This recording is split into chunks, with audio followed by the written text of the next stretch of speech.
Their 572 a repost as not for pro-revenge, and was removed. Sorry for the post-grammar. Backstory: this was over 50 years ago and I am sure no one involved is still alive.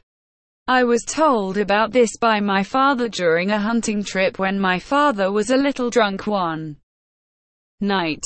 On to the story. As said before, this happened over 50 years ago. My father and his brother, my uncle and a few of their biker, truck driver friends were in a bar drinking. While enjoying the drinks and music, a small bar fight broke out between two guys a couple tables away. My uncle has always been a nice guy and would never raise a hand in anger and go out of his way to help others. He gets up, walks over and separating the two guys and tells them to just knock it off and enjoy their beer. My uncle stands above 6 feet 8 inches and was as strong as he was tall. The two guys sat down and one just gave my uncle a dirty look. My uncle rejoined my father and his friends and went back to enjoying their drinking. The guy with the dirty look got up and left the bar. My uncle was sitting with his back to the door when the guy came back in and walked right behind my uncle. Before anybody could act, pulled a gun and shot my uncle in the back. The guy turned and ran back out of the bar, got into his truck and drove off.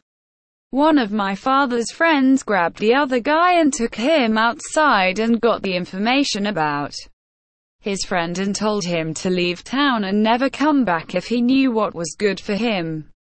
They took my uncle to the hospital as it would be faster than waiting for an ambulance back then.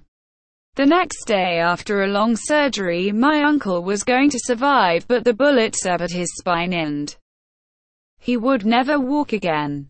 Once they knew he was going to live, my father and about 5 of the friends took the info they got and tracked down the shooter, busted down his door in the middle of the night, took him and his gun someplace my father would not say.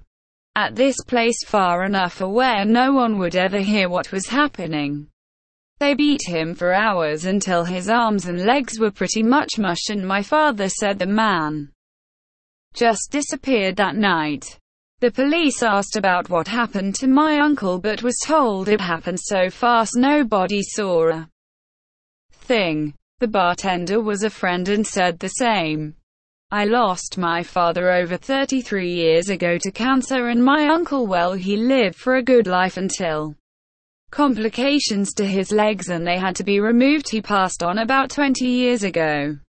I feel safe on writing this as there is nobody left alive connected to that night.